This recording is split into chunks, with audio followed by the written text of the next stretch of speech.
Let's get right into it. Number 7. Drinking too much water. Yup, apparently even the one thing every wellness influencer screams at you to do can kill you if you go overboard. Hydrate or dihydrate, they say, but sometimes it's actually hydrate and dihydrate.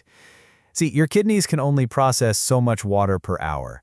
Think of them like two tiny interns desperately trying to file paperwork at lightning speed while you keep dumping more documents on their desk. Eventually, they drown in paper, and in this metaphor, that paperwork is your bloodstream. Overhydration dilutes your sodium levels so badly that your cells basically puff up like sad waterlogged balloons. Your brain cells are no exception. Translation? Headaches, confusion, seizures, and in the extreme cases, death. All because you decided to chugging 5 liters during a spin class made you a hydration hero. Here's the irony. The symptom of drinking too much water feels a lot like dehydration, dizziness, nausea, weakness, which means most people's instinct is to drink even more water. Congratulations, you've just entered the ultimate irony Olympics and your body is competing against itself. Basically, you're drowning without being anywhere near a swimming pool. Number 6. Running on no sleep. Your body is weird. It tells you that sleep is a luxury while your brain is plotting your downfall the whole time you're awake. Missing a night of sleep doesn't just make you groggy, it basically makes you a half-drunk, half-feral animal trying to do taxes.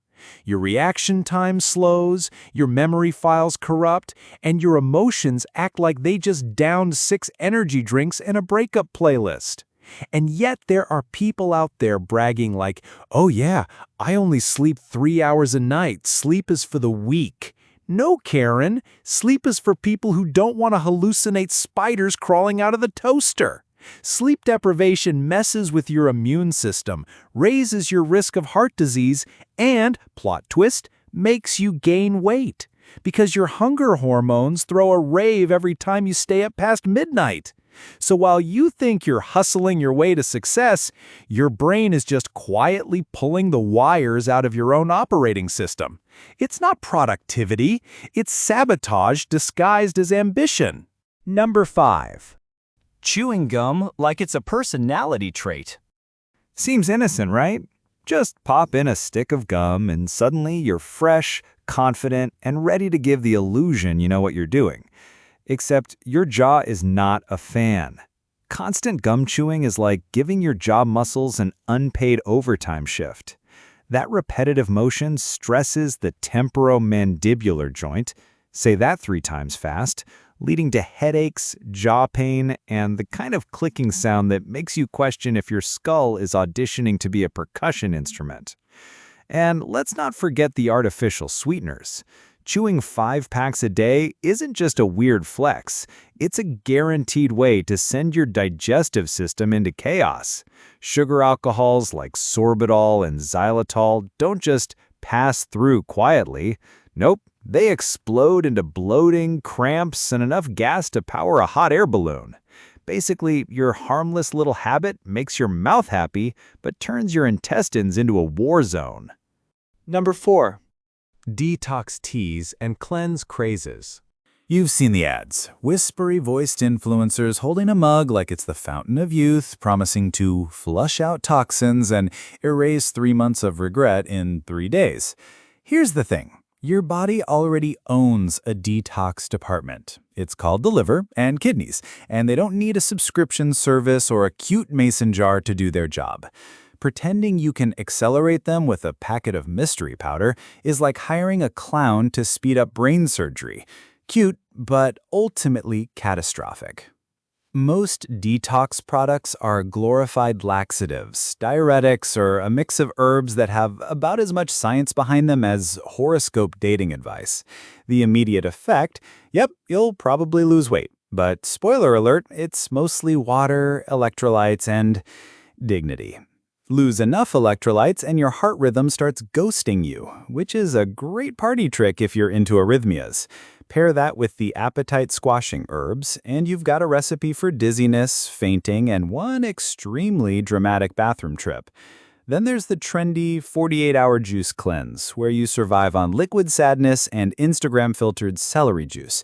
That crash cleanses your glycogen stores. That's the carbohydrate energy tucked in your muscles. And when you inevitably binge on real food because you're human and not a motivational quote, your body stores more fat than it would have otherwise. Hello, rebound effect. Detox culture sells the idea of control. Control over your body, your weight, your life. But it's control with the side of metabolic whiplash and a big dash of misinformation. Bottom line, your organs are not lazy and they don't respond to dietary witchcraft. If you want to help your liver and kidneys, drink enough water, not too much, eat a balanced diet, sleep like a responsible adult, and maybe stop taking health advice from someone who thinks cayenne pepper is a personality trait. Number 3. Overdosing on vitamins. Yes, really. You'd think more vitamins equals more health, right? That's the kind of logic that also suggests wearing 3 sunscreen layers and then sunbathing at noon for double protection. Vitamins are nutrients, not performance-enhancing pixie dust, and some of them are actually toxic in high doses. Fat-soluble vitamins, A, D, E, and K, don't just pass through you like they're water-soluble cousins, they stick around, throw a party, and invite chaos. Take vitamin D, the darling of the supplement aisle. Too little? You might feel sluggish and sad. Too much? You might get kidney stones, nauseousness, and calcium deposits in places you absolutely don't want calcium depositing, like your blood vessels. Vitamin A in megadoses can turn your skin into a peeling, itch-ridden billboard and mess with your liver. And no, popping handfuls of supplements doesn't magically convert you into the healthiest version of yourself. It turns you into someone who needs their blood work read like a tragic novel. Then there's the smug logic. I eat trash, but I take a multivitamin, so I'm covered. That's like saying burning your house is fine because you have sprinklers. Helpful maybe, but it won't fix the structural damage. Whole foods provide vitamins packaged with fiber, enzymes, and other cofactors your body actually recognizes. Isolated high-dose supplements are more like handing your metabolism single Lego blocks and expecting a cathedral. Also, supplements aren't regulated strictly.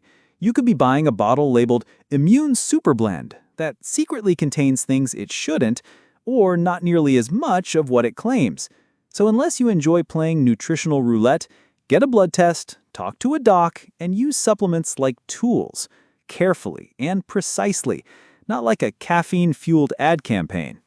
Number 2. Obsessive cardio workouts. You know the vibe. Treadmill warriors, stair climber zombies, the people who think sweating for 3 hours straight equals moral superiority. Cardio is good for you. In moderation, it strengthens your heart, boosts your mood, and lets you justify that second slice of pizza. But somewhere along the way, the wellness world started treating cardio like it's the holy grail of health. More's better, right? Nope. Welcome to cardiotoxicity, which is basically your body's way of saying, congrats, you ran your way into a heart problem. Pounding out marathon-level cardio without rest wears down your joints, inflames your muscles, and in extreme cases, actually scars your heart tissue. Picture this, your heart, the most loyal employee you've got, is trying to file papers calmly. Suddenly, you keep throwing more and more work on its desk. 5-mile runs, double spin classes, that weird HIIT session where you pretended burpees were fun. Eventually, your heart just stamps everything, overtime denied, and starts glitching. That's arrhythmia, chronic fatigue, and a higher risk of injury than if you just stayed home binge-watching Netflix like a sane person. And don't forget the psychological trap, exercise addiction. When cardio becomes a punishment for eating or a desperate chase for earning food, your workouts aren't healthy anymore. They're hostage negotiations with your own metabolism. That's when burnout hits, your hormones crash, and ironically, your fitness progress plateaus. Because nothing says optimal health like destroying your health in the name of chasing it. Moderation and balance are boring words, but they're your ticket to not frying your joints before age 40. Lift some weights, do some yoga, maybe take a walk without treating it like an Olympic qualifier. Your heart will thank you by not quitting early like an underpaid intern. Number 1. Constantly stressing about health. Plot twist. The most dangerous healthy habit isn't even physical. It's mental. Welcome to health anxiety, or as I like to call it, Google search syndrome.